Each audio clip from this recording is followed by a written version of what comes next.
Welcome to PwC's Next in Health. I'm Glenn Hunzinger, PwC's U.S. Health Industries leader. Today, we're talking about what's ahead for medtech deal making in 2026, how the market's evolving, where capital is flowing, and what leaders should be thinking about as they reshape their portfolios for growth. Joining me today is James Woods. James is a principal in our deals practice and leads our medtech team.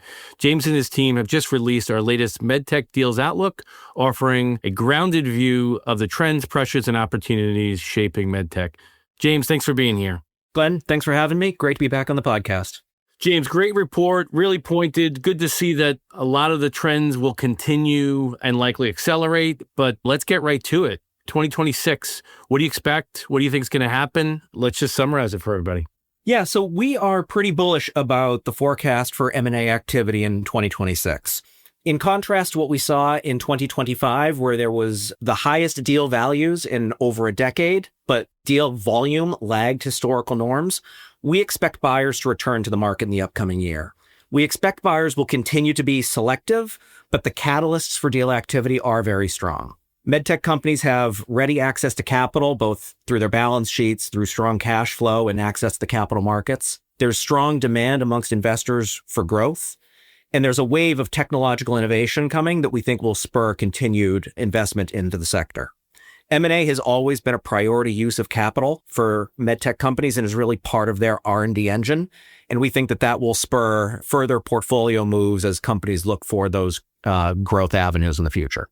Yeah, thanks, James. And I love how your report really captured, this reshaping the portfolio with just generally the industry changing, everything connected, tech-enabled, and this idea of, hey, we're going to continue to divest, raise capital to reinvest, and the connection there around private equity, which I think continues to play a valuable role in the world of medtech to operate those businesses better. And we're seeing private equity yield some of those returns on those investments they're making. So that's tremendous. Talk a little bit about that and just talk about the capital that's being raised and where we expect to see it. You hit a little bit on robotics, but that technology area is so broad. Just maybe hone in a little bit on that if you could. Absolutely. I think we're at a bit of a sea change as it relates to medtech. As you said, the industry is really evolving around a new wave of innovation focused on data-enabled solutions and connected care, both in the hospital and outside. And that technological innovation, I think, will really spur further investment into the sector at large and M&A activity going forward. We can see M&A activity taking form in a couple of different ways. Tuck-ins, we think, will continue to be the primary form of deal activity as companies seek to fill gaps in their portfolios and drive value through commercial scale. But we've also seen an increasing frequency of bolt-on type transactions as companies look for new avenues for growth and to build into new businesses. Those types of transactions really give companies the scale to build a platform going forward. And I think as we've seen over the course of the year, there are still opportunities for more transformational deals. We really think that across that continuum, the sector will be pretty active in the upcoming year. And as you mentioned, private equity has been very active in the industry over the last year. Private equity buyers have seen traditionally great opportunity to create value through medtech, both in terms of helping shape portfolios and drive value creation through improving operations of medtech companies. As the incumbents in the industry look to reshape their portfolios, we think that will create some really interesting opportunities for private equity buyers to come to the market, take those assets, create value, and then help leverage them into future growth opportunities for other buyers in the future. And James, I always love the insight you brought when we think about capital markets and being rewarded for growth and, hey, what does 100 basis points of growth mean versus margin? I've always heard you say a 2x or some number there. Just talk a little bit about your view of that and why that leads to the investments we need to see in order to sort of continue to grow that top line. It is an interesting dynamic within medtech. One of the things that we do see is that companies that are able to generate durable, above-market growth in their categories are increasingly rewarded by investors in the capital markets. So that is really where the industry has focused in the past, how to drive that category leadership across the portfolio. We do think that that dynamic will continue. And as I said, as we see the market evolving and moving towards these new categories, there will be new avenues for companies to invest and create those durable growth trajectories over the mid to long term. And James, when you think about what areas you think will be hot, because you're right, those that have invested prudently, wisely in high growth adjacencies, it's clear the shareholder returns are getting. Can you just talk about how you think going forward, where there's high growth and where you expect some of those investments from sort of a domain or sort of a category, if you will? Absolutely, Glenn. I think we will continue to see strong deal flow in some of the categories where we've seen traditional investment, cardiovascular and diagnostics, but also an emergence of deal activity in surgical robotics and more innovative categories such as brain-computer interfaces and neurostimulation. AI and the emergence of data as a critical enabler of business models in medtech are going to serve as major catalysts for deals. And we see that buyers are really looking for technologies to extend those growth trajectories and help demonstrate measurable clinical value to patients.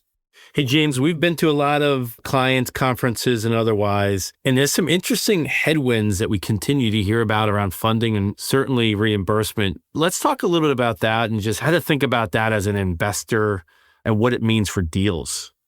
Yeah, it's a really interesting point, Glenn. One of the things that we see the industry challenged with is the ability to fund early stage innovation in medtech. We've seen an extended period where the IPO market just really hasn't been stable for medtech companies. We've seen some capital market transactions over the year, but performance has been mixed. So that's created a bit of a headwind as companies seek to go out and raise capital or venture funds seek to raise capital to deploy into medtech.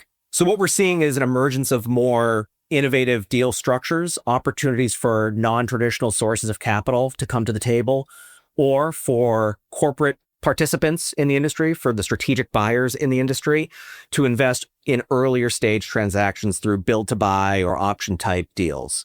I think we definitely will see that trend continue. Buyers have traditionally been able to create tremendous shareholder value through M&A, and I think everyone recognizes the need to fund that innovation early in the industry to continue to drive the types of outcomes and benefits to patients that we need going forward. Yeah, that's interesting. So much great innovation going on. It's hard to think about these continued sort of headwinds, and yet the industry continues to operate around it or figure out ways around it, which I think shows how innovative and entrepreneurial everybody is.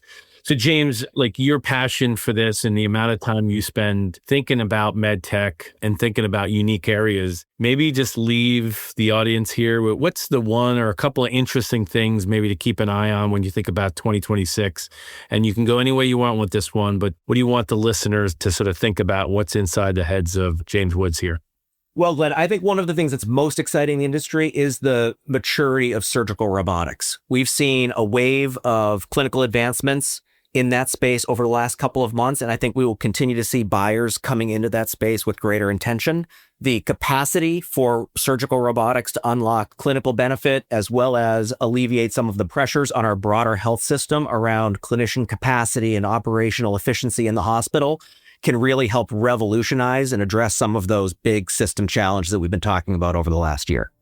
James, thanks so much for sharing your insights on what to expect in medtech deals in 2026. Appreciate you joining us. And thanks to all of you for tuning in to PwC's Next in Health. For more on these topics and other insights across health industries, please subscribe to our podcast at pwc.com/US/Next in Health podcast.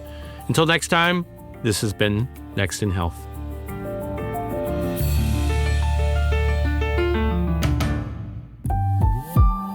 This podcast is brought to you by PwC, all rights reserved. PwC refers to the U.S. member firm or one of its subsidiaries or affiliates, and may sometimes refer to the PwC network. Each member firm is a separate legal entity. Please see www.pwc.com/structure for further details. This podcast is for general information purposes only and should not be used as a substitute for consultation with professional advisors.